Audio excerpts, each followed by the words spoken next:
Welcome to the Halliwell Manor. I'm Max. And I'm Tina. And we're here to discuss Season 4, Episode 8 of Charmed. Black as coal! Okay, so what is it about Cole episodes? Like, Cole is one of the strongest, if not the strongest characters that Charmed ever did. I feel like that's not a controversial statement to make. Cole is the engine behind some of the most powerful stories in Charmed. Why do all of his episodes suck? Okay, that might be a little harsh. Okay, I don't feel like I hated this episode as much as you did. Oh, I didn't hate this episode. Oh, okay. I didn't hate this episode. It's a nothing episode. This should be a really good episode, and it's not. This episode could have been an email. This episode could have been an email. And important stuff happens. No, that's what I meant. But the important stuff happens at the very end, and it's not really... But the thing is, like, this is a really good concept for an episode, too. Like, Cole has killed a lot of people over the years, and having, consequences for that would have been an interesting thing. A witch whose husband... Because... let's not... Don't even get me started except do, because I have a lot to say and will. A witch whose husband was killed by Cole...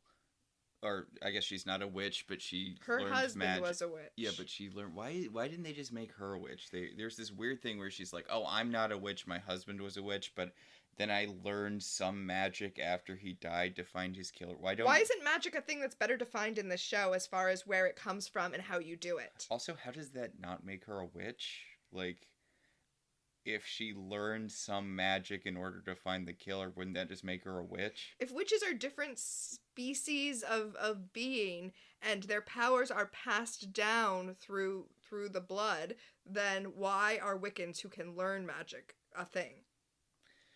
Sometimes when the show remembers. Right? Why is this not better defined, show? Well, I feel like it would have just streamlined things if they made her a witch too.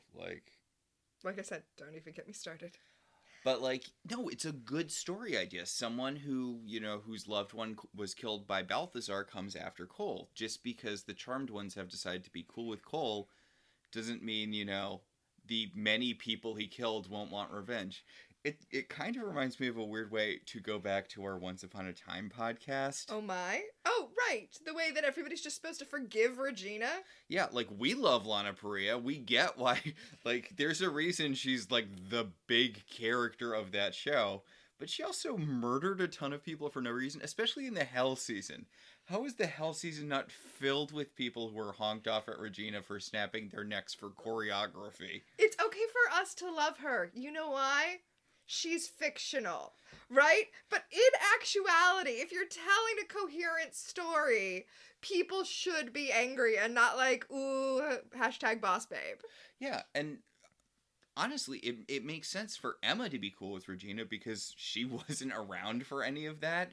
They have jokes about the episode where she goes back in time and sees Regina as the evil queen, where she just thinks the whole thing's kind of ridiculous because she wasn't there when Regina was burning people alive with her mind. #boss babe. But yeah, this is a good story. It doesn't really do much with it. It's fine. It's weakly done.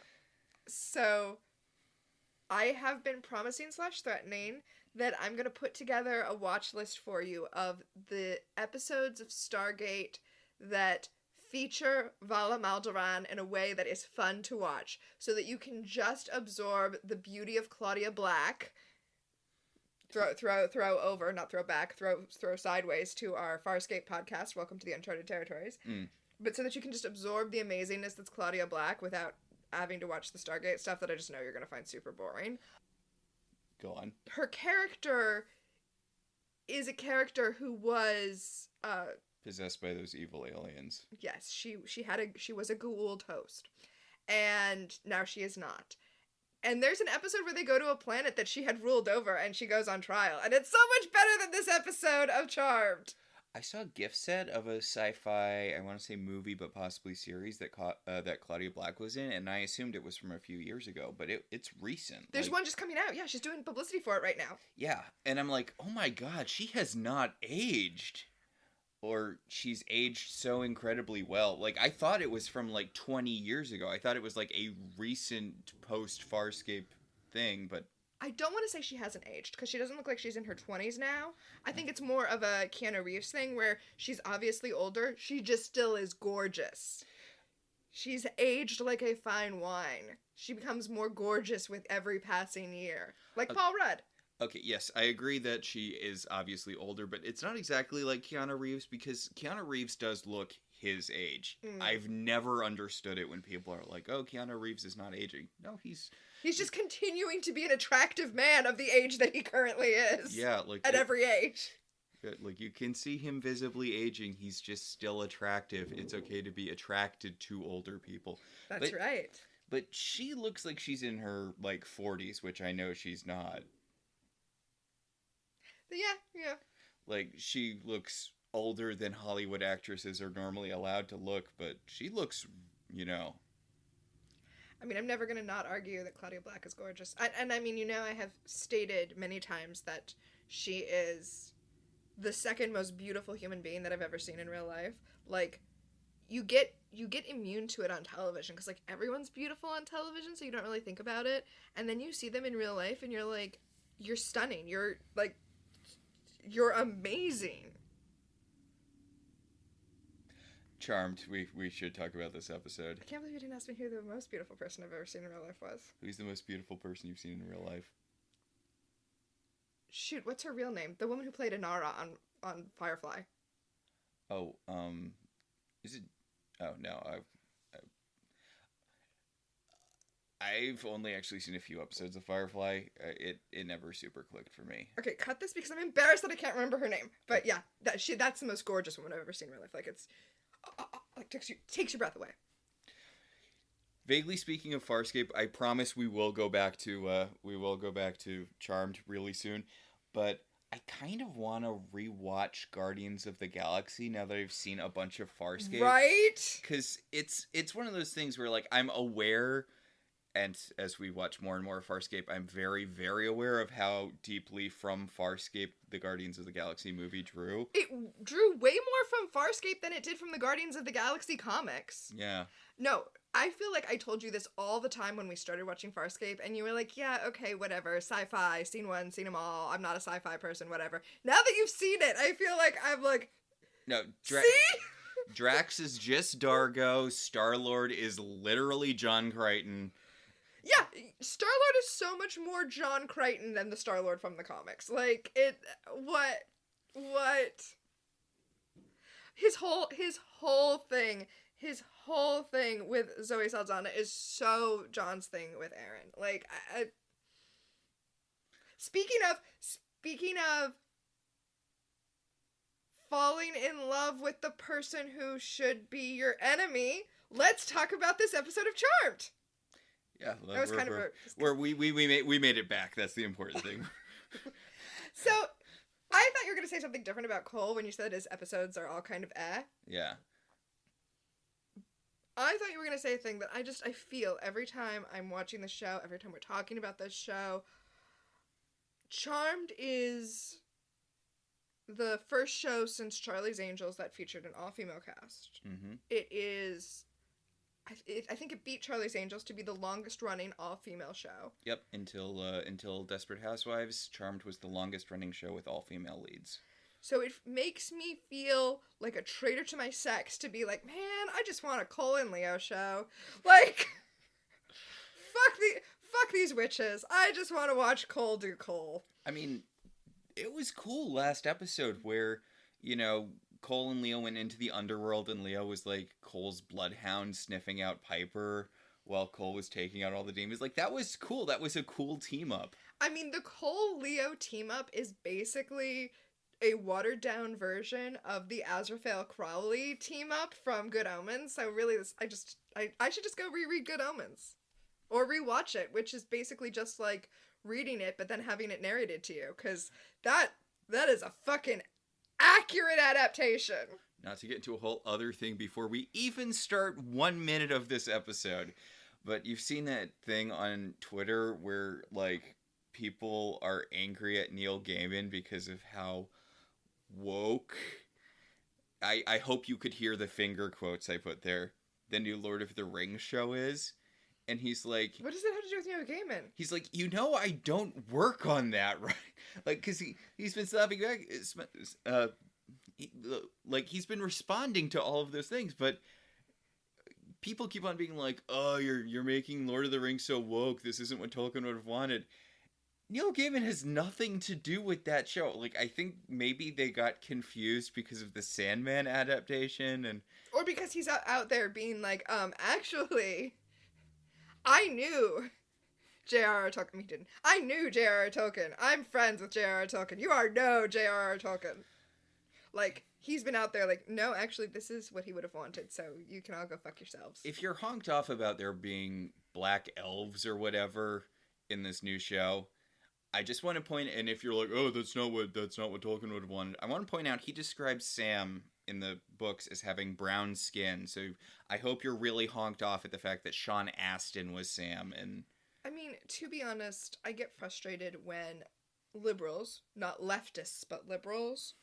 No, I'm making the distinction because as a leftist, sometimes I'll trash liberals, and I just want to be clear, I'm trashing them from the left side of the spectrum. Anyway, I get frustrated when liberals are like, ignore this, it's a distraction. And you're like, okay, but marginalized people are not a distraction. They're people who, like, their house is burning down. Like, you don't be like, this house fire is a distraction from this other house fire. It's not intersectional. That's not where we want to be as political people. But goddamn, the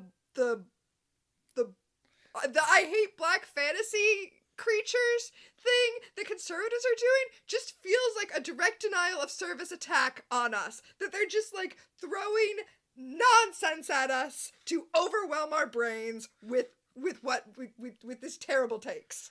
I saw this thing. I'm not going to get into it. I know we need to actually talk about the show. I'm not going to get into it.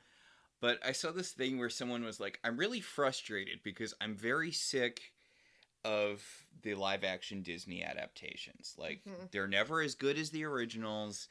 You know, it feels like an excuse not to tell new stories. But now I feel obligated to see the new Little Mermaid because of the sheer overwhelming amount of racism the right is directing towards this. A movie I had no intention of seeing beforehand. But we're going to now. Yeah, but I'm going to now, which... You know, it'll be fine. Yeah, like... The live-action Disney movies range from to but... Well, I mean, like, the music's still gorgeous. Like, it's not... Really? The I Won't Be Silenced song from the new Aladdin movie? Oh, I meant we're gonna go see The Little Mermaid. It's the same amazing songs. Yeah, the same... performed by amazing singers. Like, there's not too... Watch me, like, shoot us in the head here. There's not too much you can fuck up about that. It's great songs performed by great singers. I feel like it's gonna be okay. Also, I am such a contrarian. I really like the live-action Aladdin. I like the live-action You're right, the I Aladdin Won't Be Silent song is not good. I appreciate that they wanted to put a new song in there, but... Girl Boss, the song. Also, the problem with putting a new song in these classic Disney Renaissance songbooks is that you have the stop reminding me of this great movie in the middle of your shitty movie problem, but like in reverse. It's like, you're not Alan Menken. You're not Howard Ashman. I don't know what you think you're doing getting up there. And the thing is, if you're adding in a new song, songs need to further the plot or tell you something about the story. Like, having a song where right before Jasmine is captured... Literally stopping the action for her to sing this whole song about how she's a strong woman and she won't be captured and, you know, she won't be silenced and her voice will, you know, blah, blah, blah, blah, blah. And then the song ends and she's captured and does nothing for the rest of the movie. It kind of undermines the whole point of the song. I guess she becomes Sultan at the end. That was the thing they changed, which, okay, fine, whatever. But it's not really like she did stuff in the movie that she didn't do in the original. It's not an appropriate moment for a power ballad. It's not. Like, and it's like a half power ballad. Musicals are structured the way that they are for a reason. I mean, it kind of takes the place of the shitty... you know, 11 o'clock number that I hate. yeah. Mm-hmm. Although I was gonna go with the more like the Wizard and not the Wizard and I. What's the Wizard song in Wicked? Wonderful. Yeah, wonderful. Like it kind of takes. Wait, do you not like the song Wonderful? No, I like the song Wonderful. Okay, because that's a great song. Yeah, but it's also kind of the comedy song to like lighten up the second act, and it sort of it's Won't Be Silenced or whatever it's called. It's not that kind of song, but it exists in the space where that sort of song happens in musicals. Okay, we've gone so far off track, but I feel like what you're seeing, like the reason you're drawing this analogy is because, like that song in the live action Aladdin, Wicked, which is one of my favorite musicals, is really bizarrely structured. Because all the important stuff happens in the first half. That's why we should definitely split it into 2 movies. Jesus Christ, it's gonna be such a disaster. And then people are gonna be like, see, nobody wants musical movies. And it's like, no, fuck you! We've been wanting a Wicked movie for years. We just didn't want you to fuck it up. Oh my god, I can't believe they're gonna split it into 2 movies. What's wrong with them? Oh, and you know what? What's wrong with us? We're gonna watch them. Yeah. We're gonna fucking do what they want and give them all of our money twice. Yeah. I like the second act of Wicked. I know it's not as strong as the first my god, act, it's so slow. But I mean, it's good. I mean, shocking no one, a Stephen Sondheim musical has some real bangers in it. Wicked's not Stephen Sondheim, it's Stephen Schwartz. Sorry, yes, Stephen Schwartz. Like, shocking no one, it's got some real bangers in it. Like, I like No Good Deed Goes Unpunished. I know that there are some people who aren't big on it. No, but... I like that. It doesn't, that song doesn't, like, slap on the cast recording. I mean, it's fine. It's not bad, but that sequence in the play is amazing. Hmm. Honestly, I kind of feel the same way about Burn from Hamilton. On the cast recording, it's fine, but that sequence in the play is just like, God damn, this moment is so intense. I love it. The big thing I want out of the Wicked movies is to finally get a proper recording of Wicked Witch of the East, which it might just be because it's not on the CD, so I didn't get to listen to it over and over again, but I think it's such a strong song, and it's weird that it's not on the cast recording. That is a weird cast recording thing. Like, it's always a thing that cast recordings will, like, not have one song on them. I don't know why. It's very bizarre. And, like, there are so many better cuts you could do. Like, I'm sorry, Dear Old Shiz is not a good song. Or, Well, it's barely a song. It's barely a song. It's literally just like a scene transition. And likewise for the reprise of I'm Not That Girl, which I do like, but it's like 20 seconds long. Well, it shouldn't be its own track. Yeah, just stick it out. Just stick it on the end of I'm Not That Girl. Or stick it at the beginning of the fuck song, because it leads into the fuck song. Okay, we are going to talk about Charmed, but I do want to say one more thing about musicals. Okay, then I'm going to say one more thing about Wicked. Okay. The thing I love about fuck songs in musicals is that, you know, obviously the actors aren't going to have sex unless it's a certain kind of musical. But, like, obviously they're not going to have sex. So instead, it's 2 people singing about the metaphor of sex while belting as loudly as they can into each other's faces. Well, so it's weird because we're talking about, as you said, fuck songs. Yeah. But that is kind of a really instructive way of talking about how musicals work. You know, when it's too much to speak, you sing. When it's too much to sing, you fuck. Wait, something like that. No, but no, that's a fuck song really kind of epitomizes, this is the way we express emotions that we're not going to enact on stage. This is the way we show, like, the strength of emotion. So, yeah, no, that's actually a good, instructive point. Okay, here's my last thing about Wicked. Okay, and then we will talk about Charmed. We'll get there. If they're gonna split it into 2 movies, one movie should just be Dancing Through Life. Just the Dancing Through Life sequence for 90 minutes, and then the second movie, like, goes back to the beginning. And then, like, jumps over Dancing Through Life and then does the rest of the movie. That's how you split Wicked into 2 movies. To be fair, making a 90-minute version of Dancing Through Life is only like 3 minutes longer than Dancing Through Life is. I don't care. I love that song. Oh no, I love it too. It's just it's a really long song. It's that and the intro song to Into the Woods were my songs that I would listen to if I needed to kill a lot of time, because they're both like 10-minute long songs. Yes. But they're good. Oh, Charmed. Okay, so the sisters are once again hunting demons, the thing that they do. I do really like that they have, like, basically nothing to go on. The elders are sending them after a demon that's hunting witches, and Piper's like, really? A demon that kills witches. That's all we've got to work with here. Piper's just irritable because she's late for her shift at Target. I like her shirt. She's wearing a red mock turtleneck and khaki pants. She looks like she's late for her shift at Target. Like, this is not a burn. It's just a statement of fact. She tells Paige, and I think this is just to scare her, because I feel like in another episode she'd be the one bitching about how all they know about him is that he uses an athame to kill witches, and that's not a lot to go on.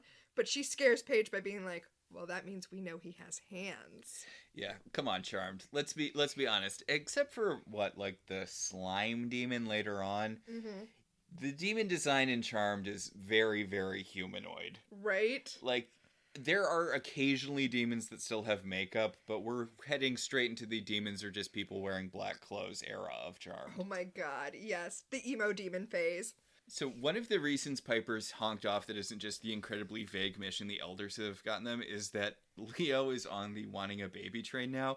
It's kind of funny how, Phoebe brought it up last episode, and Leo started, he was like, oh, I don't know about that. I'm a nervous man. I don't want to commit to having a baby. But now he's, entirely on the baby train. And Phoebe talked him into it. Yeah, and Piper's like, I don't know. There's a lot of attempted murder in this house and occasionally actual murder. Mm-hmm. So maybe this isn't a safe environment for a baby. And Leo orbs in. He's like, but we could protect the baby using magic. Paige is like, why don't you use a practice baby? And Piper's like, that's the stupidest thing I've ever heard. There's no such thing as a practice baby. Yeah, let's just go down to the baby store and rent out a baby, Paige, you idiot. Tell you what, woman who is a social worker, if you can think of a thing that's a practice baby, then go ahead and bring it in. Come on, Piper. Come on, Piper. So Paige is looking for a demon that uses an athame to kill, and Leo's like, oh, Cole in his demon form used an athame to kill, and... Okay, wait, no. I like this because she finds the Balthazar page, and she's like, ooh, this is the demon. And they're like, oh no, that's Cole. That's Cole's demon form. And she's like, ew, I knew he was a demon, but I didn't know he was an ugly demon. Yeah, she's weirded out. I guess understandably, she's like, Cole used to kill people? And they're like, you knew he was a demon. See, I don't think that's understandable. I think this is all very naive on Paige's part. Yeah, I guess you assume... I know it's not really a thing in Charmed, but I would assume that there are just a bunch of demons who don't kill people, who just, get their energy from sadness or whatever. This is not Angel. I know it's not Angel, but you'd assume that there are some lower level demons that just get energy from knocking ice cream cones out of kids' hands or whatever. Nope, all demons kill people. Nope. Until we get to Drake. I love Drake. I love Drake so much. I love specifically how he's like, I never left the underworld, so I never actually killed anyone, so it's okay if Phoebe has sex with me. That is a great conceit, yeah. I have a question. Am I wrong? Has Phoebe not done the thing where she scrapbooks the Cole page yet? No, she already did that. Then why is the scrapbooked Cole page not there? Do you think she took all of those bits off after she started hooking up with Cole again? I hope, you know what? I hope so, because that's kind of hilarious. That you're not supposed to do that with the Book of Shadows. I feel like the Book of Shadows is append only. You only add to it. You do not take away. But she's like, just kidding. He's my boyfriend again. Don't state Cole, he has a soul. Yeah. The pictures that she pasted into the Book of Shadows of Cole should still be in there on the Balthazar page. I wonder if the bit she wrote about him liking long walks on the beach. She just, like, ripped that page out. Because remember, that was the page that was facing Balthazar. So the Balthazar page would still be there. So she must have just ripped it out, which makes me wonder which demon was on the opposite side of that page. We know Banshees. Oh. Have they? They have dealt with Banshees. Yeah. Okay. That was the episode where she thought Cole was killing people because of the... it flipped it. But... Okay, no, she had a premonition when she was touching the Balthazar page, but it was because... Okay, well, so that's fine, because they don't need a Banshee page anymore. And Banshees are probably taken care of forever, and it's not like any of their descendants are going to need it. Yeah, good luck, Chris and Wyatt. I mean, I guess good luck, Chris. Wyatt's functionally omnipotent. Okay, so it's not just me. This show also loves its male characters more than its female characters. Oh, yeah, like... We'll get into Wyatt when Wyatt shows up. But the fact that the Charmed ones are the most powerful witches in the universe, and it's like the power of 3 such a big honkin' deal. But really, they just exist to give birth to Wyatt. Yeah, like, the fact that Wyatt is functionally omnipotent, kind of. Although I guess later in the show, the sisters are also kind of functionally omnipotent, so... But Wyatt doesn't have to rhyme to do stuff. He can just summon dragons with his brain. He doesn't need to do a little, hey diddle diddle, a dragon is over there now. Playing a fiddle. Yeah. Okay. Although there's a later episode where Phoebe casts a spell that does not rhyme. And I'm like, okay, so you could just say words and... Wait, doesn't a character do a haiku spell? Doesn't Paige do a haiku spell at one point? Yeah, Hasn't that already happened, I think? I don't think it's happened yet. Okay. But yeah, I feel like Paige does a haiku spell because she's like, rhymes aren't her thing. So we get a phone transition, which we haven't had in a while, where Phoebe calls Piper because they're in the alley and there are no demons, and then we cut to the alley. Yeah, where a spider demon, I guess, or a... Maybe it's a Power Rangers villain? Oh, I was thinking Mortal Kombat, the guy who shoots the spear thing. Except he shoots like a CGI slime webbing out of his hand. Yeah, and he grabs Phoebe with it, and he's pulling Phoebe in to kill her. And Cole grabs her to stop Phoebe from being pulled in, and then he shifts. It's a really neat bit. Like he checks with her, and then he switches it so he's only holding her with one hand, so he can energy ball the guy with his other hand. The demon explodes, and they fall on top of each other, speaking of Farscape, and they're all covered in slime. Speaking of last episode of Charmed, I guess they had some leftover slime from the slime demon. Okay, I have a real issue with this, though. Mm-hmm. I guess it's not a real issue. I have a teeny tiny issue with this. The demon is trying to, like, reel Phoebe in. It's got, like, its slime tentacle wrapped around her ankle. And Cole is holding on to her to keep her from being pulled in. And they look at each other and they, like, make eye contact and they know what they're thinking. And Cole's like, on the count of 3. And he's like, 1, 2, 3. And then he shoots a fireball, kills the demon. Phoebe falls on top of him, as you said, speaking of Farscape. It seems like the thing that they should have communicated with their eyes was that he was going to let go of Phoebe. She was going to use the strength of the demon trying to reel her in against him and, like, kick him in the face. Why isn't that what they were doing? Whatever, it worked. But as Phoebe lands on top of Cole and they're covered in demon goo and they're laughing, Cole's like, "Marry me." I'm gonna... I like how you just did that like maybe Funke from Arrested Development. Marry me! I mean, I'm gonna be super honest here. I kind of thought that this happened earlier in the season and that they got engaged right away. I think that Phoebe is really annoying in this episode. Oh god, Phoebe's so annoying in this episode. And here's the thing. She doesn't have to marry him. It's totally legit for her to say, you know what, I'm not there yet. Like, no, that's fine. But for her to be like, okay, well, it doesn't count as a proposal because it was a spontaneous statement of your emotions and not like a thing that you had thought about for a long time. And he's like, okay, but that...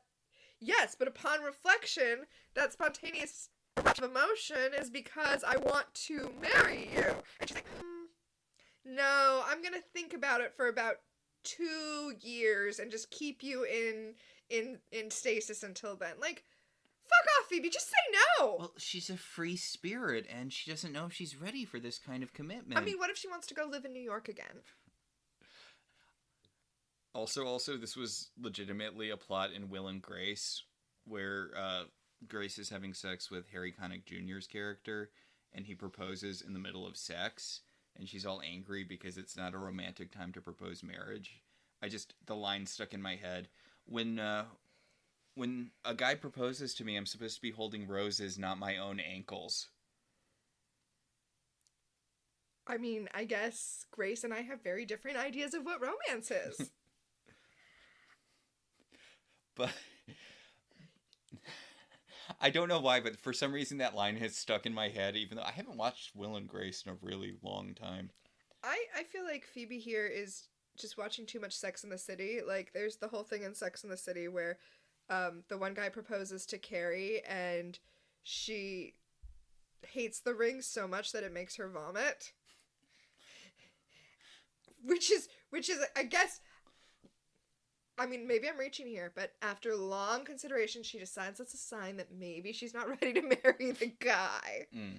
And then there's this whole, God, it's very much like Phoebe. There's this whole thing where she, like, won't put the ring on. She's, like, wearing it on a chain around her neck. And she's like, yeah, this way it's closer to my heart. Ugh. And it's like, bitch, if you don't want to marry the guy, don't marry the guy. Like,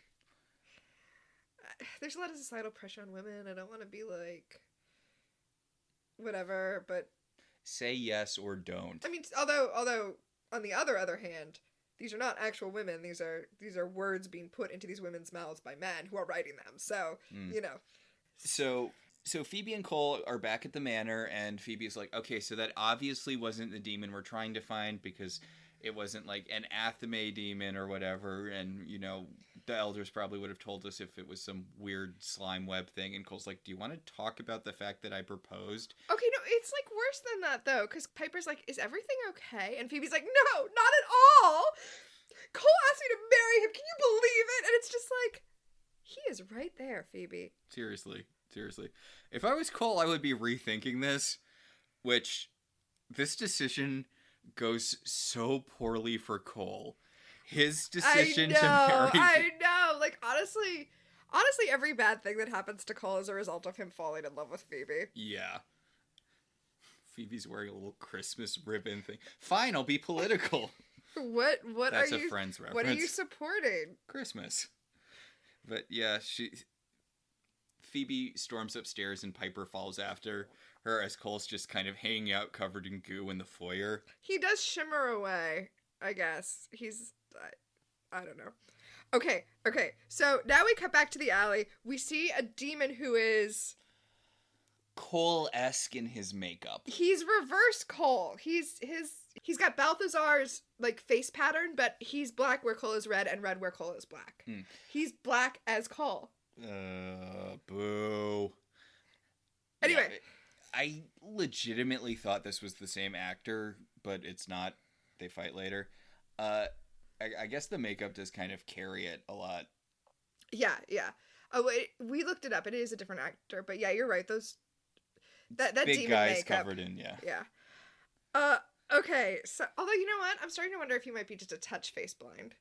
It's entirely possible. I've confused a lot of actors that don't look even vaguely similar. Last week on Welcome to the Uncharted Territories, you confused Rowan Woods for Virginia Hay, so... Yes.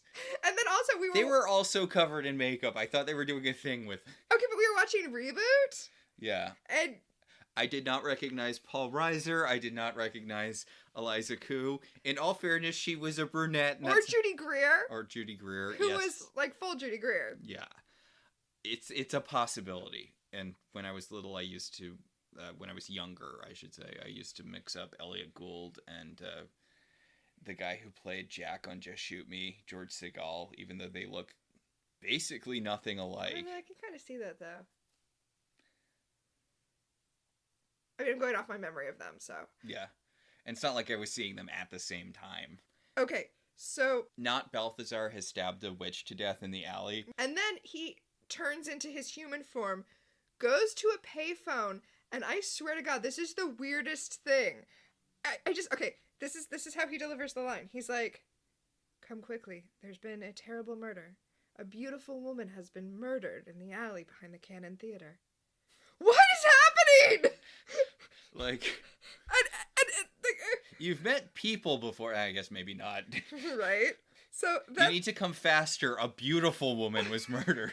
Right. It's not one of those, like, ugly women that get murdered back here all the time. And this guy comes up to him and he's like, hey, can I use that payphone after, you're done? And he just energy balls the guy and the guy explodes into ash. And then he says into the phone, hurry, before anyone else gets hurt. That seemed unnecessary, dude. I mean, I guess demon. Yeah. But...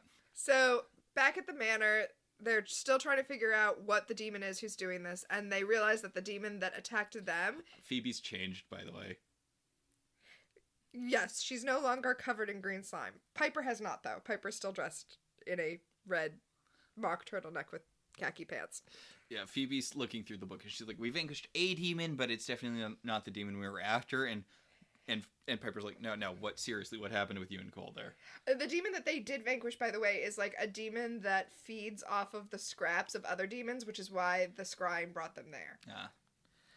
So, Phoebe talks about how Cole proposed to her, and Piper goes super... Piper's like, honey, you can't marry a demon. We can't have a demon in the family. And I'm like, ooh, Piper, not a good look. Piper's also like, it's forbidden. And it's like, excuse me, Piper? Excuse me? Also, Phoebe's, in a rare self-burn, says, for all my powers of premonition, I never saw this coming. Phoebe is literally the worst precog on this show. Phoebe is the worst precog in any room she's in, and that includes rooms that are only humans. So, Cole shimmers in, and Piper's like, I'm gonna leave you two alone, but Phoebe, seriously think about it. If you marry a demon, we can't join the witch country club. And then she walks out of the room.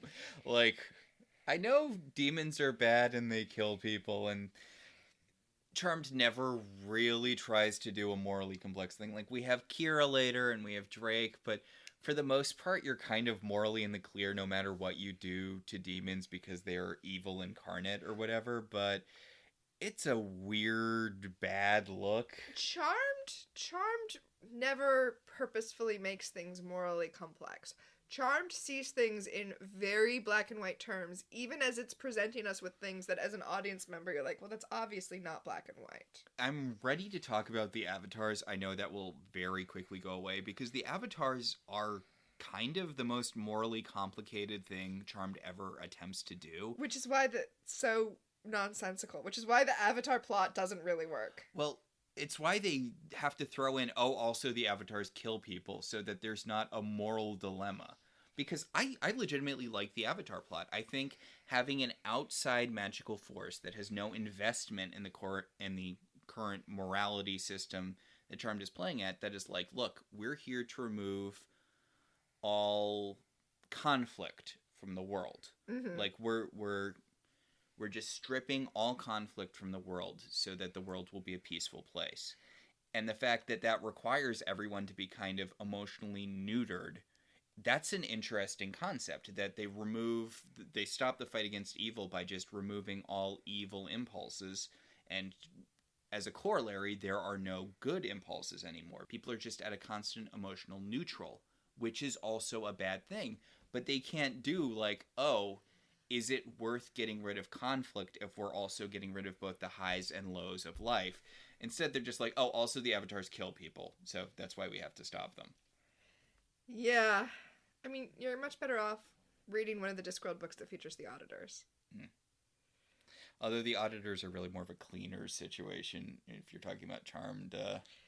Yeah, that's true. Anyway. Oh my god, this episode. Cole and Phoebe are like talking about whether or not she's going to say yes to him, and she can't decide. And then they hear a baby crying downstairs, and it turns out that Paige has brought a wacky comedy subplot. Yup, she picked up one of those. Okay, I always call them baby think about it's, but when I was Googling, when we were getting ready to do this episode, they're actually called baby think it overs. Baby think it over. It's a little baby, a little plastic doll, a little plastic robot that cries non-stop unless you, like, Okay, so this is really weird because you're not, like, gonna feed a robot. So the way you feed it, in quotes, is to, like, put a little key in its back. Yeah, I did this in high school. We had it. You put the little key in the back. Oh, you had... Oh, you went to a nice school. You had the expensive robot babies. We carried around an egg. I did not go to a particularly nice school. I went to a school where they were very worried about us getting pregnant. Oh, okay. Well, I mean, I went to a magnet school, so, but... Oh, this is a fun story about my high school. There was a bit where this woman from the city came to our school. Uh-huh. And she was doing an inspection because apparently a bunch of people at downtown thought that our school was a fake thing to get money from the city. Oh my god, that's hilarious. Like, they did not think that we were a real high school. Oh my god, like that movie about the fake school. I think it's called Accepted. Yeah. Yeah, and so there were people there who were just, making sure that we were all like, oh, how long have you been at this school? Two. Wait, so they also interviewed you because there was a possibility that they had just shipped in children to pretend it was a real school and fool the auditors like some kind of 1980s hijinks movie? Yeah, it was ridiculous. That's hilarious. I love it. I love that story. Thank you for sharing. Because the thing with the school I went to is that it was a teacher-run school, so we didn't, we had an administration, but, the whole thing was that there wasn't supposed to be people who were in purely administrative roles. I'm not sure how I feel about that because, well, I'm definitely not going to get into it here. I'm just going to say administration, well, often not done well, is a different skill set than teaching. Yeah. That's how it was supposed to be. I feel like the woman who was our principal, didn't actually teach any classes. But gotcha. Anyway, Paige has brought this practice robot baby for Leo and Piper to practice having a baby on. And if they can keep it safe, then she will unlock Piper's uterus. I mean, Piper said, bring me a practice baby. That was basically a promise to become pregnant and carry a child and then give birth to it after 9 months. Right? Okay, but we can't skip over the scene before we talk about this really weird thing that happens. Because the baby's crying and Piper's holding it and Piper's like, how do I make it stop? And then Phoebe, comes up behind her and wraps her arms around her and is like, you have to rock it! And she's, rocking Piper back and forth from behind with her arms. It's a weird, awkward bit of staging, and I'm like, what is happening? I guess maybe Paige has access to a different kind of robot baby than the one I got in high school with the key. Uh-huh. Because this is one where you have to rock it and feed it with a little fake bottle. And I think it's probably more accurate that the people who wrote this episode didn't actually have one of those babies. I don't know. Now, it does say that the baby has a chip that keeps track of how roughly it's handled, and that's true, right? Yeah, there was there were floppy neck ones, which I didn't get, which would, if you weren't supporting the neck properly and it went too far back, you'd get dinged. And I'm like, yeah, I'm not getting that model. That's fucked up. I don't know. I don't like it. Yeah. Also, I mean, the point of those is to discourage teenagers from having sex, so... Well, I was just about to say, what if, you do a really good job with it? That feels like it could backfire. It feels like you could be like, yeah, this is easy, and also I just really enjoy taking care of this baby. I'm definitely gonna go get pregnant right now. Also... Nobody wants...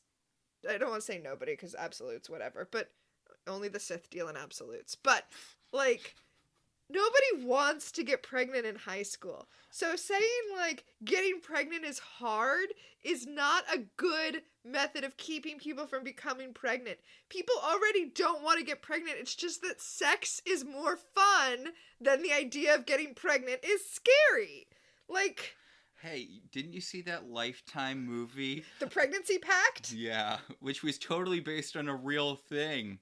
And was also an episode of Todd and the Book of Pure Evil. If you are listeners, not you, Max. Although, Max too. If you have any interest in, examining the various moral panics that have happened in America and how basically none of them were real, then I recommend the podcast You're Wrong About. I thought you were going to recommend just watching a bunch of Lifetime original movies. My favorite one, of course, is His Cyber Seduction, about a woman whose son gets addicted to internet porn and then kills himself to pay for his porn addiction. So I was interning at a theater in Florida, and I was watching Lifetime one Saturday, as I often do, because I was I was then a Lifetime original movie junkie. I probably would still be if, like, TV was a thing. Yeah. Because I would just turn on Lifetime and just watch everything that came on. And as I'm watching it, I see a woman who I work with at the theater. And it was just a tiny minor role. And I went to the theater that night and I was like, oh my god, I was watching Mother While I Sleep with Danger 3. Mother May I Sleep with... No, it was... Because that's a classic. No, but I was watching, oh my god, my husband is a killer cannibal. Or whatever. And I saw you were in the movie. And she was like, oh yeah, my husband wrote that one. And I was like, wait, someone writes these? They're not just generated by feeding panic articles from the New York Post into some kind of algorithm. I mean, that's what I thought. Okay, anyway, back to Charmed. We do need to watch the vampire reboot of Mother May I Sleep with Danger. I know it's going to be bad, like the Will Ferrell, that weird Hand That Rocked the Cradle, where it was like a parody, but it wasn't really committed enough to be a parody. Okay, well, as long as we're on this topic, mm-hmm. I love that Mother May I Sleep with Danger is not about vampires, and then Mother May I Sleep with Danger 2 is. I appreciate just being like, fuck it! Now there are vampires. Who knew there were vampires, except everybody always for all time? I'm sorry, we will get back to the episode. It's just there's another podcast, I think it was Movie Fighters, where they were talking about how the Fast and the Furious franchise has scaled up so much that they could just be like, oh yeah, and there's vampires. And you wouldn't question it. You'd be like, okay, fine. Because they've been to space. There are characters with legitimate superpowers in those movies now. Yeah, why not? Hobbs and Shaw was about, like, they fought a dude who could shoot electricity because of some sort of genetic experiment. Like, you could just be like, there are vampires now, and people in the Fast and the Furious movie would be like, cool, we're about family or something. I don't watch those movies, but... I was going to bring up my dream project. Mm-hmm. My dream project is to do a Mary Worth movie. Yes. That is shot as though it's an 80s Lifetime original movie about Mary Worth. Like, or an 80s made-for-TV movie. That's my dream project. I mean, those are always fun. I really want to watch The Love Witch, which came out recentishly, but it's shot like it's a 60s dramedy. Oh, yeah. It's supposed to be like I Married a Witch? Yeah. Nice. Like it's one of those style movies, and it's shot in that style, but it came out a couple years ago, and I'm like, oh, I really want to watch that. Oh my god, Charmed. I wish I knew someone at King Features who could help me get the rights to Mary Worth. Oh, if only we knew someone at King's Features. I mean, that's not fair of me to say, because if I was serious about this project, she has told me she absolutely would help me, so, like, it's not fair of me to say that. It's just I'm not actually, like... Yeah, it would be a lot of commitment. Well, I'm not actually equipped to do it. Like, who would I even... Okay, anyway. Cole shows up and is like, hey, there's been another murder, we should go... But I can't go because the DA's office is there and they'll recognize me. And I do appreciate that Paige is like, wait, you were a demon and a lawyer? Insert joke here. I appreciate that she was like, you know what, it's not worth it. I like that she, like, I know we make joke dialogue all the time, but she literally says insert joke here. Which, yeah. What is this? Angel constantly? You know, the first few seasons of Angel, when they were, they deal with Wolfram and Hart throughout the whole run, but the whole, like, whoa, lawyers are basically demons. Who's the real bloodsucker here? As a JD, I feel like I should be insulted by this, but... I mean, it's a really basic joke. It's, like, a really basic joke. Everyone hits lawyers till they need one. Just throwing that out there. Also, shocking no one, there are a lot of predatory industries. Like, people talk about lawyers like they're the super predatory thing, but welcome to basically every job. Okay, I'm gonna put on my conspiracy hat right now. Okay. Is it possible that the reason we make so many lawyers are bloodsuckers, lawyers are evil, whatever jokes, is it possible that this is corporations trying to encourage people who might do well to lawyer up against corporations from doing so? Because they're like, oh, a lawyer's just going to charge me a lot of money and screw me over because you know lawyers, ha ha ha. When in fact, like, maybe you need a lawyer?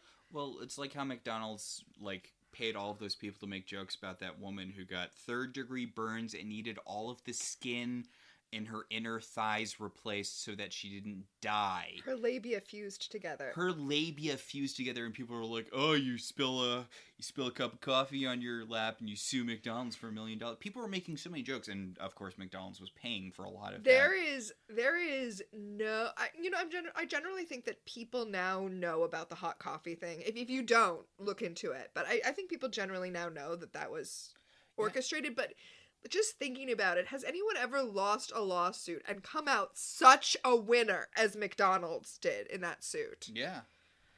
Yeah, because, like, the reason that the lawsuit happened was because they kept the coffee so hot so that they, like, it was legitimately negligence on their, like, it was more than negligence. They were keeping it too hot so that they could serve it past the time it was supposed to be served and people wouldn't notice. Like, that's fucked up. They were literally making their product unusable so that they could sell unusable things. Like, oof. Your skin should not melt if you accidentally spill coffee on yourself. That is the fault of the hot take. No pun intended. Oh. Between that and also the kind of thing on cop procedural shows where the cops are like, oh, the guilty people always lawyer up. I feel like this whole anti-lawyer thing is definitely about getting people who don't need lawyers to not call lawyers. People who do need lawyers. Yes, people who do need lawyers to not call lawyers. And, conspiracy over. Don't be afraid to call a lawyer. That's what I'm saying.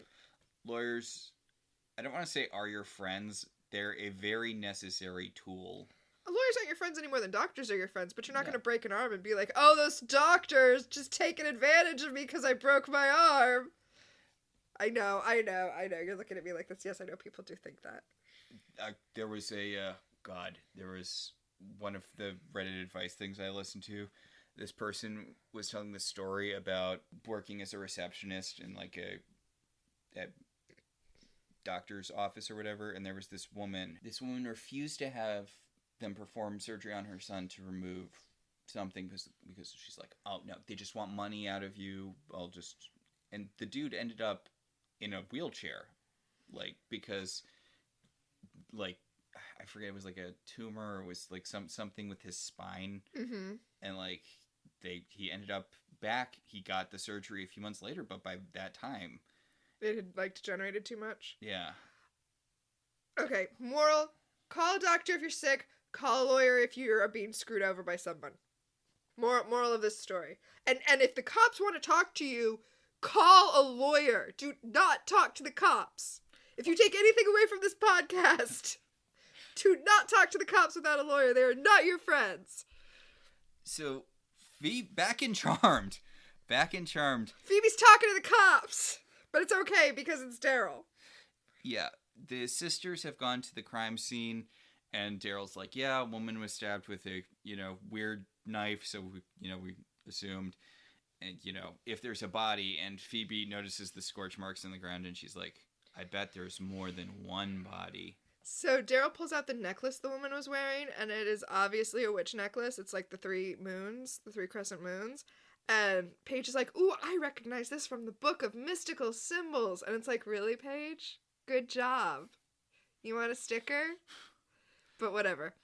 Daryl points them towards one of the women who was friends with the victim, and damn, they want her to look like Willow.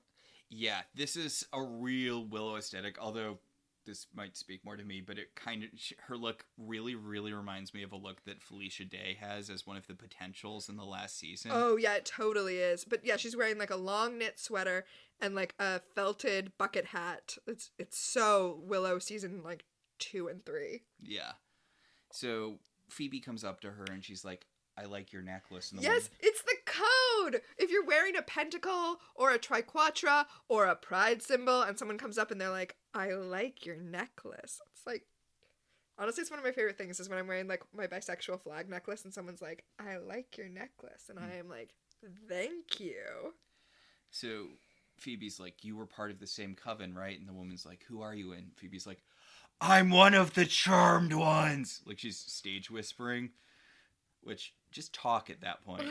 Just be like, I'm one of the charmed ones. I mean, I know there are cops everywhere, but they're not going to pay attention to you. Whatever. She reaches out for the necklace and then she has a premonition that the demon is hunting this woman. And it's like, good job, Phoebe.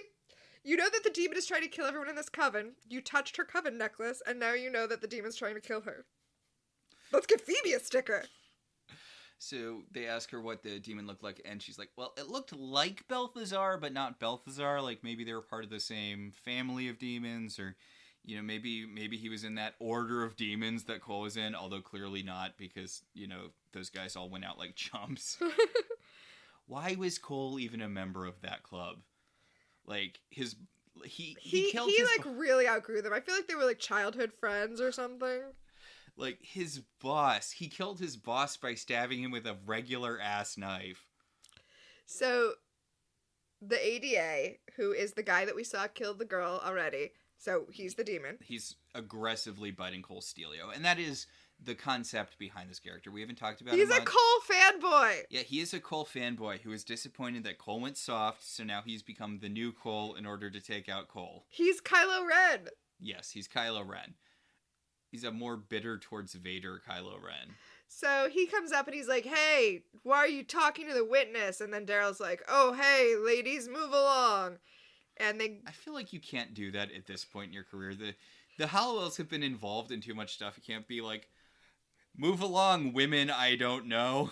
Yeah, right? But the woman, the witch who Phoebe had the premonition about, she takes them to the place that Phoebe saw in her premonition, where the demon's going to attack her.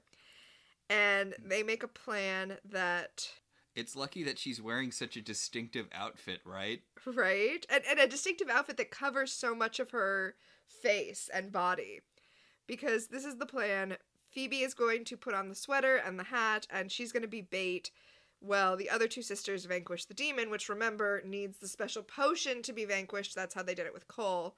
So, first, Phoebe's going to be the bait to bring him out so that they can cut off a piece of his skin, because you'll remember that the potion needs a piece of the demon's skin.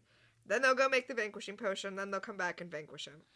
So seems like a lot of steps. Yeah, but fine, whatever. I feel like giving Paige the cutting the flesh off of him part of the plan. Like, I get it. Piper's going to freeze him so that Paige can be the flesh cutting, but maybe give Piper the knife and have her do both. I know Paige has to learn on the job or whatever, but you don't want this woman to die, right? Yeah, and that's like a high risk thing to, like, not a high risk, but it's like got a high squick factor. Yeah. So Leo orbs in to take, the witch's name is Susan. Leo orbs in to take Susan to safety, and he's got the robot baby in a baby Bjorn on his back. He's like, see? It's easy. It's so easy to handle this. And then he orbs away, and Paige is like, see, it can work out. And Piper's like, oh my god, shut up, Paige. I'm so pissed at you for making me do this.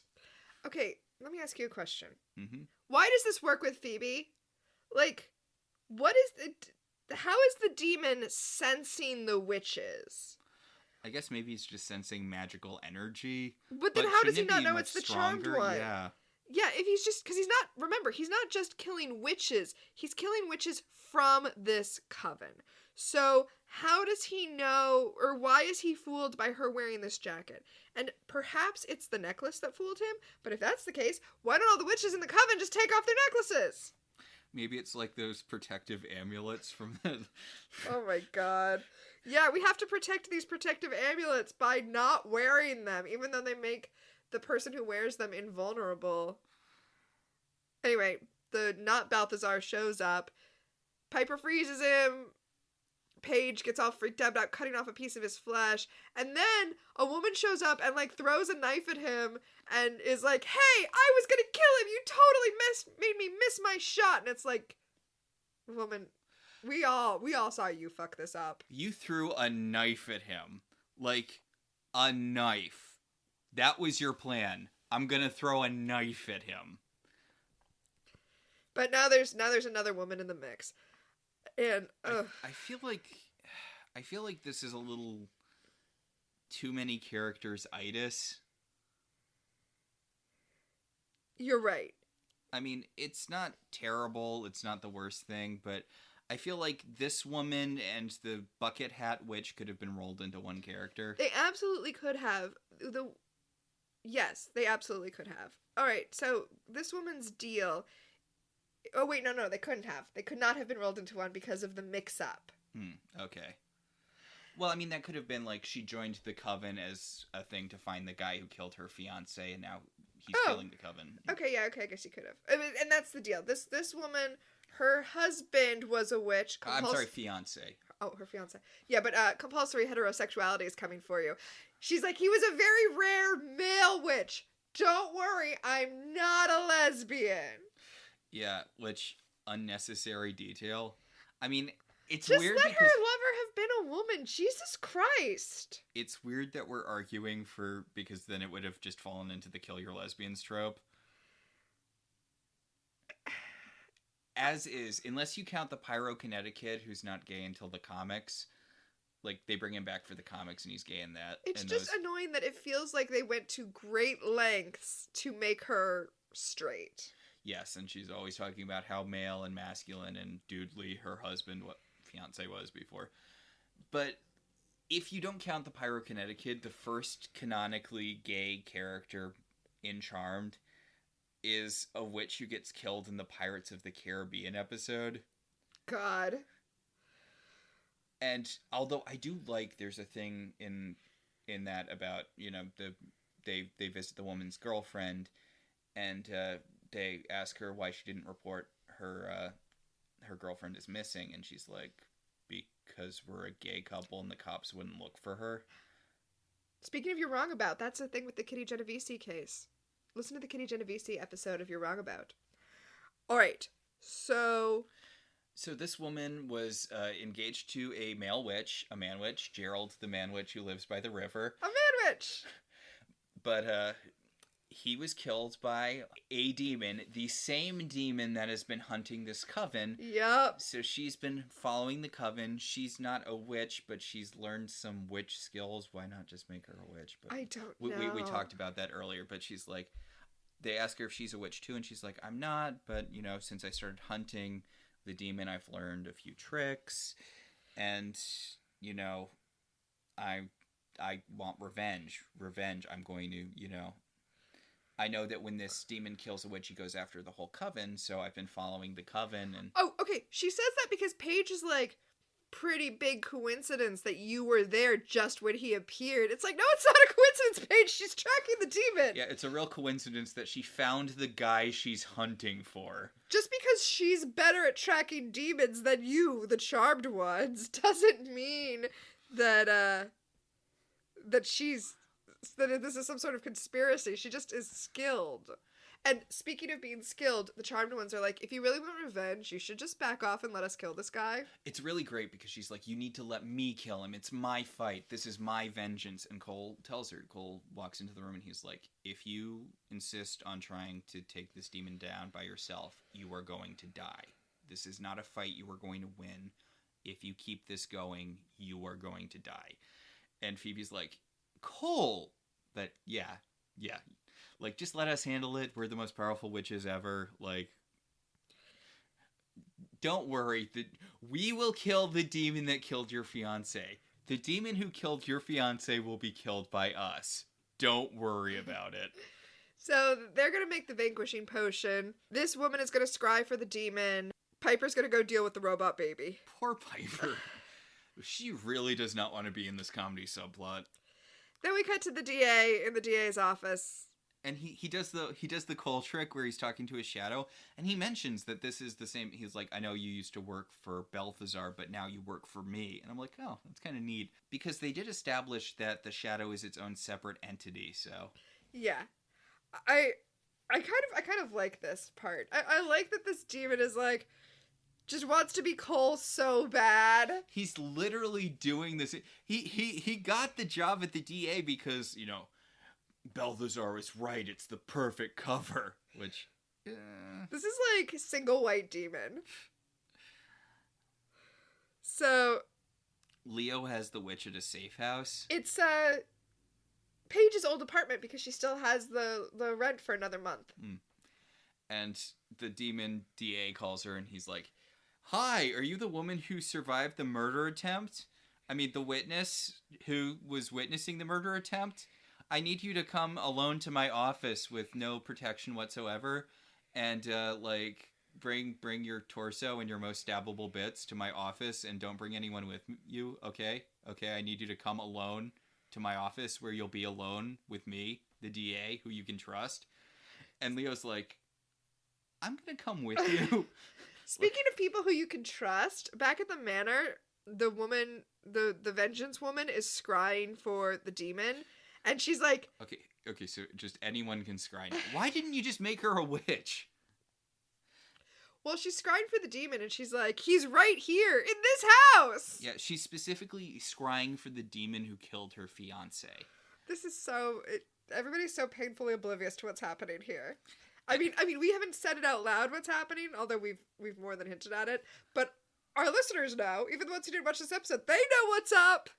And Cole's being real squirrely about this. Now, to be fair to Cole, he says, and I believe him, that he didn't realize that he was the demon who killed that coven at this point. I mean, he's probably just nervous being around other witches, given what happened last time he was around other witches. He's probably just nervous about being around witches who are like, let's kill all demons! So, I do kind of love this because Phoebe's like, so do you think it's invisible? If it's in the house, is it invisible? Is it the furniture again? They're scouring the house looking for the demon, and Cole's like, there's no sign of a demon anywhere! So, at the DA's office, the DA is about to stab the witch lady. Susan. And then Leo orbs in mid-elbow drop and just elbow drops the guy. It's great. Leo's on a real action kick in this run of episodes. Yeah, like pre-Dad Leo. He's getting it in. I mean, he gets his shot post-Dad Leo, but he's got lightning powers then, so it's easier. Yeah. But yeah, he elbow drops not Balthazar and then just orbs the witch back to the manor. Mm-hmm. And the demon DA, whose name is Sykes, by the way. Sykes follows them. Sykes! Exactly! No, exactly! You thought it was Cole. Psych! Anyway, he comes back to the manor. They start fighting. Paige manages to scrape a bit of his skin off with the athame. He throws a bolt and destroys the robot baby. And Cole turns into Balthazar, and the two of them have like a demon fight. And the vengeance woman is like, okay, so you're the demon who killed my fiance. And everyone's like, well, this is awkward. Yeah. Emma is the woman. We should probably say her name. Emma is the fiance woman. I do like Cole and Sykes throw energy balls at each other, and when they hit, the whole house kind of shakes. Yeah. Demon fights are, yeah, the demon fight's pretty legit. They're serious. It's serious business. Not that wacky shenanigans of the guy with, like, the slime tentacle that we saw at the beginning of this episode. God, this must be a real mixed bag for Sykes, right? I mean, I guess if you're impersonating someone the way he is, the end goal is to kill the person so you can step into their shoes. Oh, he definitely wants to, though, because he thinks that he's better than Cole. Like, he wants to be Cole, but he wants to be his idealized version of what Cole is. So killing Cole and becoming Cole is 100% the goal. It's a weird version of the I don't know if I want to be you or date you. I don't know if I want to kill you and take over your life or fuck you. Oh no, I was just the going with the bisexual dilemma. I just was going with the I don't know if I want to be you or kill you. Oh. Not, I don't think that he's into Cole. Although maybe he is. Maybe this is just how demon courtship works. I just naturally went to the bisexual dilemma. I don't know if I want to be or be with you. So we come back from the commercial break, and Piper's she's literally holding Emma back from just trying to stab Cole. And then Emma manages to get a hold of the athame and throws it at Cole. And it's like, that didn't work with Sykes, who's like a tenth of the demon Cole is. You think that's going to work with Cole?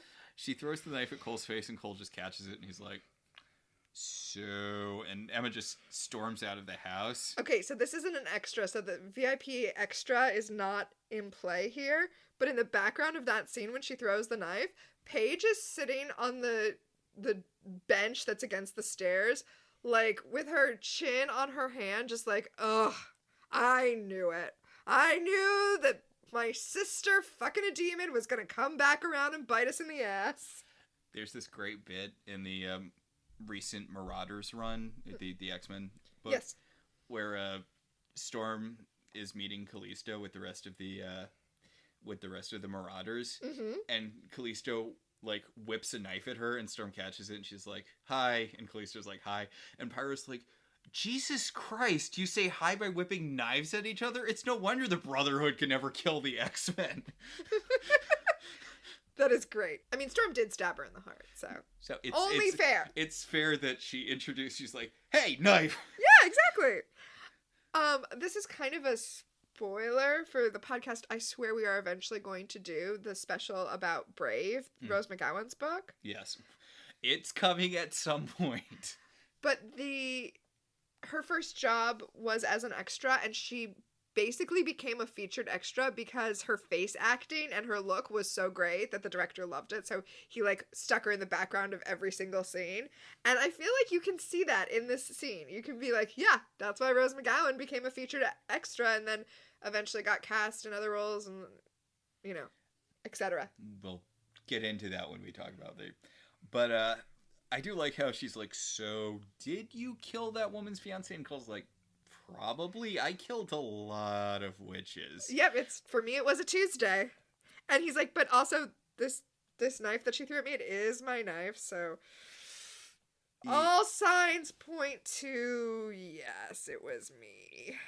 So Cole goes upstairs and Phoebe follows him, and Cole's like, are you scared of me? And Phoebe's like, no, don't be ridiculous. Of course I'm not scared of you. And Cole's like, because I think she's right. I think I did probably kill her fiance. Phoebe's like, yeah, but I'm a charmed one. I've already, like, tamed you with my sex appeal. And if you get out of hand, I'll just send you to super hell.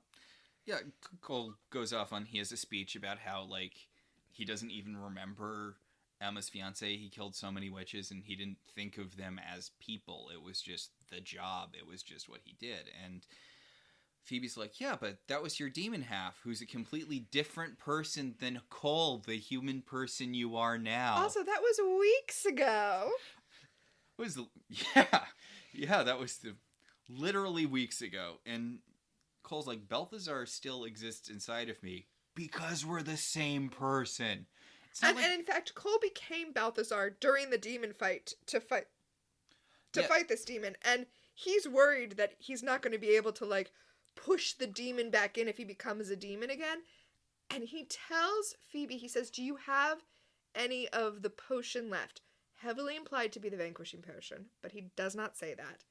Phoebe says yes, and he says he wants her to carry it around in case something happens and he needs to be vanquished.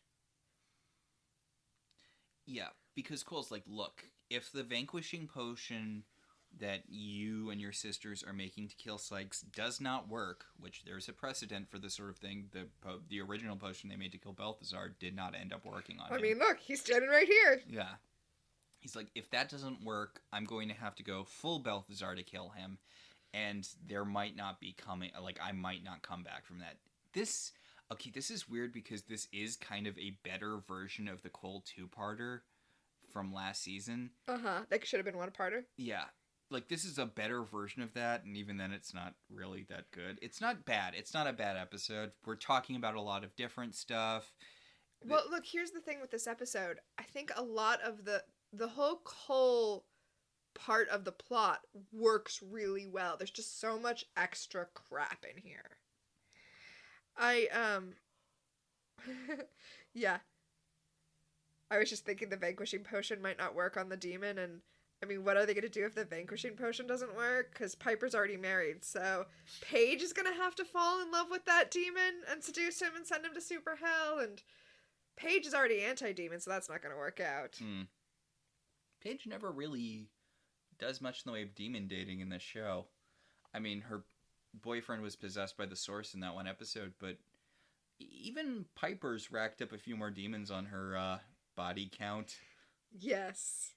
So Piper and Paige are preparing the vanquishing potion, and there's a little explosion that knocks Paige over, which is funny because that's what happened to Piper when she was first doing the vanquishing potion, and she's like, oh, we're bonding as sisters. Yeah, Piper's like, yeah, that happened to me last time. No substitute for experience. Wah, wah, wah. What's funny is, like, Piper's playing it off as, this is a wacky sister moment, and she's, like, smiling at Paige, and Rose McGowan is like, fuck you, bitch. Yeah. Like, Rose McGowan is not going along with the lighthearted tone that was clearly intended for this moment, and I kind of love her for that.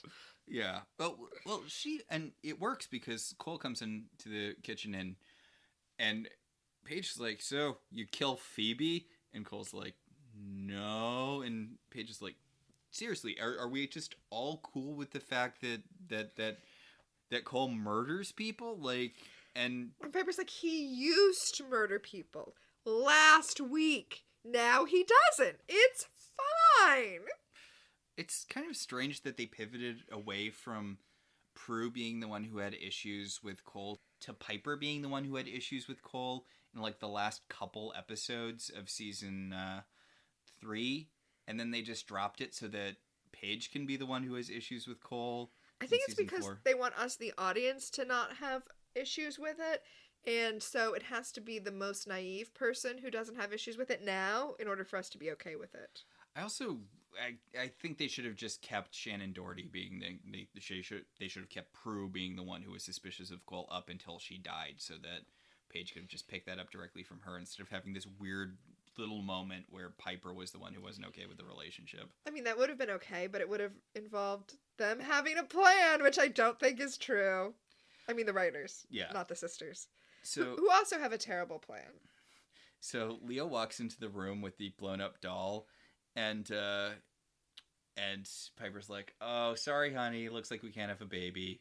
Pat on the cheek. Okay, it's actually kind of a sweet moment because she's like, you know what? I wanted to be wrong. But I'm not.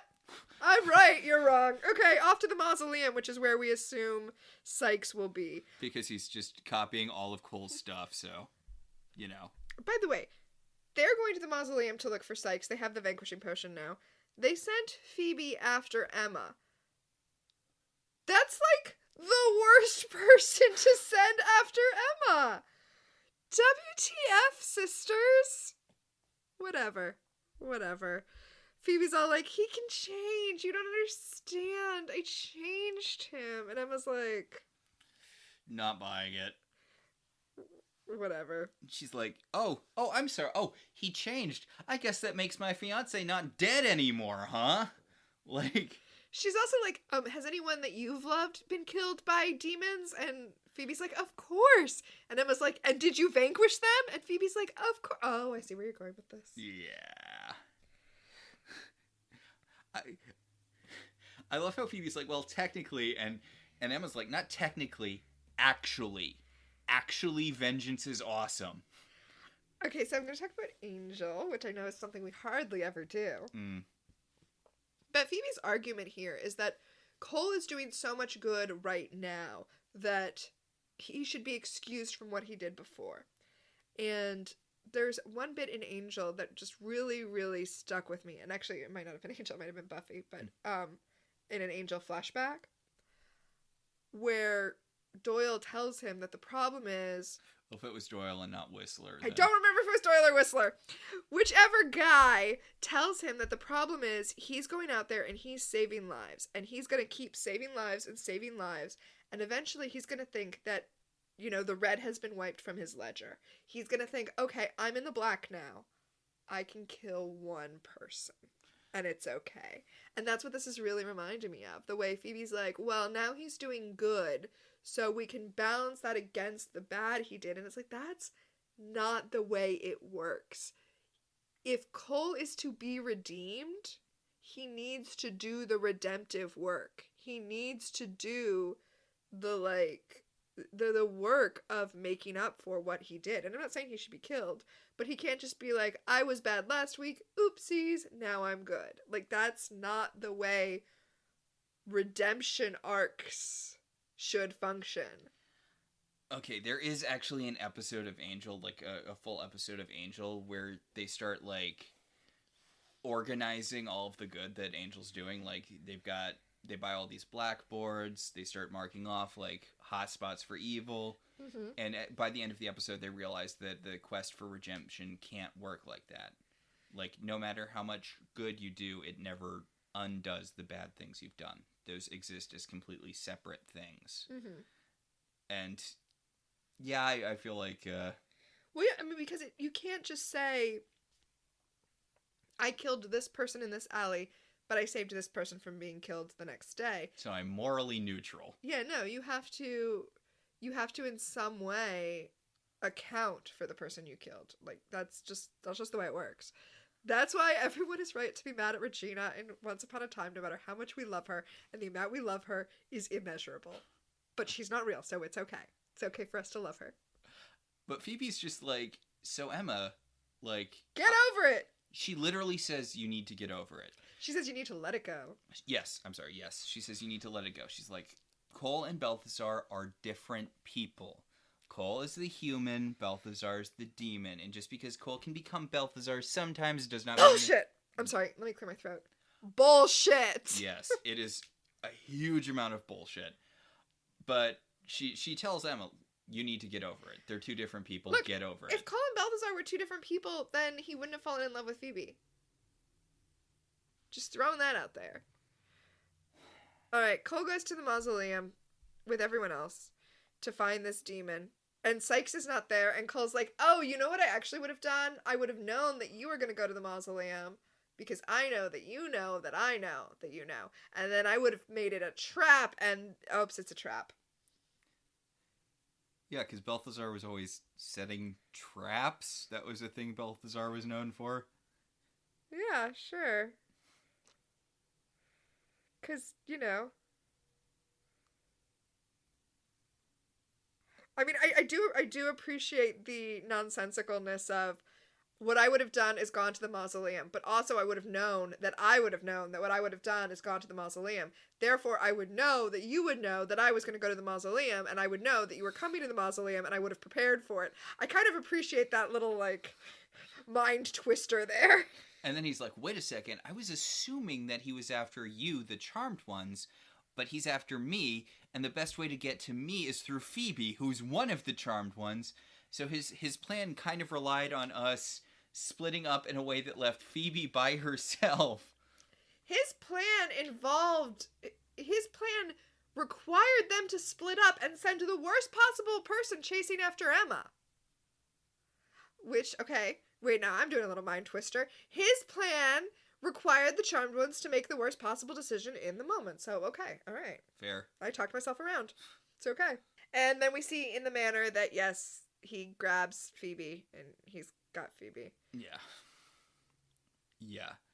Because, you know, Phoebe is what made Cole weak, so if he kills Phoebe, then Cole will be awesome again. And you know what? I feel like we have now justified the very long digression we had at the beginning talking about assholes who are mad at black mermaids. There we go. Because that's essentially what this guy is, right? He's a Cole fanboy who's like, but once you make Cole fall in love with a human, well, she's not a human, she's a witch, whatever. Making Cole fall in love is like ruining his character. You're destroying my childhood. Why don't you respect the source material? The source material. He's literal source material. Oh my god. Oh my god. This is a perfect podcast. Don't cut anything. Not even the parts where we clear our throats. So, back at the manor, Paige, Cole, and Piper have arrived to see that Phoebe is not here. She's in the attic being threatened at Athame Point by Sykes. Here's the thing. And okay, Okay, in actual witchcraft, an athame is used to direct energies, but it's not used to draw blood. Like, an athame isn't. And I know these are demons and they're, like, perverting things, so I have no problem with the fact that demons are using athames to kill people, in theory. But because it's used to kind of direct energy, they're very small. And it looks ridiculous. Yeah. he's menacing Phoebe with a teeny tiny knife. That Like... it gets mentioned in I think the Apocalypse episode where they talk about how demons use witches' tools to pervert the craft. Sure, but it's like that one line from the Andrew Garfield Spider-Man. Oh no, it's my one weakness, teeny tiny knives. People smack talk the Andrew Garfield Spider-Man movies, but he actually quipped in them. Yes. Yeah. So Cole goes up to the attic and he sees because Sykes has been giving Phoebe this long speech about how she ruined Balthazar, and Cole shows up and he's like, "What you doing there, buddy?" And Sykes is like, I'm fixing you. I can kill you, and then you can be my evil mentor, and we can be buddies. We can be murder buddies." And Cole's like, he says, I learned from you. You were my mentor. And Cole's like, I don't know who you are. And he's like, but I studied you. I kind of like that they had a parasocial relationship. Yeah, this is a parasocial. This is that Aubrey Plaza movie. Yeah, except Ingrid Goes West actually did, like, Aubrey Plaza's character actually did begin to have a relationship with Ingrid. Here, it's like nothing. So... Okay, not to go on another diversion. We're so close to the end. But I saw this thing talking about how weird the villain main character dynamic is in the Don Bluth animated Anastasia movie. Go on. Because the person points out, okay, so we are aware of Rasputin using evil magic to work against Anastasia for the whole movie.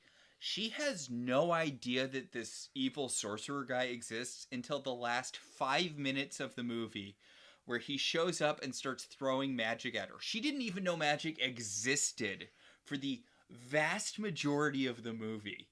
Well, that makes sense that that's so weird, because it always really bothered me about the Anastasia movie that the very complex political and social pressures that were put on Russia at the time that resulted in the murder of the Tsar and his family were reduced to Rasputin sent out bad rays of discontent to make everybody unhappy. Like that. And I know it's a children's cartoon, but maybe don't do children's cartoons about real people who were really murdered, like, within a lifetime. Yeah. Like, I'm just throwing that out there. I mean, it's also not great when you do, like, the Pocahontas movie is really, really messed up. Like, that was an actual woman who was forced to marry a white dude and then died of syphilis thousands of miles away from... I actually think the sequel is even worse, because the direct-to-DVD sequel actually has her falling in love with the man who actually did kidnap her to England and force her to marry him. And she's, like, in love with and married to him in England. Like, I'm not saying Pocahontas is not bad, it is, but I feel like the direct-to-DVD sequel is even worse. Yeah, it's Let's just make a blanket rule that we not make children's animated musicals about historical figures. Well, historical figures, okay, but let's not make a lighthearted, you know what, no, maybe see, now I'm like... Pocahontas isn't a lighthearted movie, but it's also really, really not representative of what happened. Ooh, let's say historical atrocities. There we go. Let's not make lighthearted children's fare about historical atrocities, of which there are many. I think about Parks and Rec, like, with the map. The little, it's got, like, a map with, like, 3 blue dots on it, and she's like, this is the map of the atrocities that the settlers committed against the indigenous population. And then she's like, the blue spots are spots where atrocities didn't happen. And... Well, they have all those super horrifying murals at City Hall of all of the horrible things that the people who founded Pawnee did to the indigenous people of that area. Yeah, and she's like, we need better murals, or better, less horrifying history. And while we're throwing out what... I mean, points for not trying to do historical revisionism, I guess, with the murals. Yeah, I feel like the stuff that they did... Oh, this points to the people of Pawnee, except that the murals are kind of celebratory, so... Yeah. Yeah. While we're out here, by the way, let's not make comedic television shows about real people who were murdered. And I'm looking at you, There's Something About Pam. Or The Thing About Pam. Yeah, I'm looking at you, The Thing About Pam, which is this, like, comedic little lighthearted comedy about an actual woman who was actually murdered, and her, like, and not even, like, hundreds of years ago, like 10 years ago. Her husband went to prison. And even though it was Pam who did it. And then, like, it's this, like, kind of jokey, like, comedic crime sitcom about Pam getting away with the murder. And it's like, that happened! That woman's daughter and is, like, making TikToks about how horrifying it is to have to see that. Well, I saw a thing about the new Jeffrey Dahmer movie where the people, like, the relatives of his victims are talking about how horrible it is that they're making this spectacle thing about it, and how hard it is to have, like, this trauma that's in the public eye and is constantly being regurgitated to them. Like, yeah, let's, like, stop re-traumatizing people like that. You can just make up murders. Speaking of making up murders, Charmed! Charmed, yes. Okay, so Balthazar is gonna fight this demon, and Cole transforms into Balthazar by, like, doing this scream where he, like, opens his mouth really wide. He's like, roar! And then, like, it CGI, like, merges into being the Balthazar demon. And I'm like, that looks really bad, but I guess that was the best way they could. But then, no, the other guy transforms into a demon, and his transformation looks much better. Because he doesn't do it on, like, a weird open-mouthed roar. Yeah. So it's demon versus demon. Oh, and by the way, before he transforms, he asks Phoebe, you know, that thing we talked about, do you have it? And Phoebe's like, yeah, whatever. But her purse is downstairs, and we see Emma find her purse and find the potion? Is it a vanquishing potion? I don't know. Doesn't matter. Balthazar kills Sykes. The Charmed Ones literally didn't have to do anything. Yeah, he just stabs him and he burns into fiery death flames. And then Balthazar starts approaching them with a knife, and Phoebe, like, presses her sisters behind her, and she's like, you can do it. You can come back from this for me. And Paige is like, vanquish him! Vanquish him! Vanquish him! Vanquish him! And Piper's like, I got the potion, Phoebe. Are you sure that you've got true love with this guy, or what? Although the potion she has is to vanquish Sykes, I don't think it would work for Balthazar. I mean, they're basically the same, right? And then Emma runs into the room with the potion from Phoebe's purse, and she's like, vengeance time, motherfucker! And she hits Cole with the Okay, twist! It was not the vanquishing potion, it was the potion Phoebe made a few episodes ago to remove Cole's demonic part. So now Cole is 100% human and Balthazar is gone. I do want to point out that the potion also sets Cole on fire to burn out his demon part, so it looks like a regular vanquish at first. Yeah. And I love how Paige is like, what happened? Why did a regular human guy fall out of the fire? You know what? I like this twist. We telegraphed it because we've seen the episode and we assume that y'all are caught up with what's going on, but I like this twist. I don't know how much I like Phoebe being like, okay, Emma, you got your revenge. Balthazar's dead. There's nothing you need to do now. Back away from my boyfriend. But I like the twist. Yeah, because Emma's like, okay, so he's human now, so I can just stab him with this knife. And Phoebe's like, no, Balthazar was the one who killed your fiancé, and by depowering Cole, you have essentially killed Balthazar. So if you think about it, you really got your vengeance. And Emma looks so tired, and she's like, you know what, whatever. So we're wrapping things up at P3.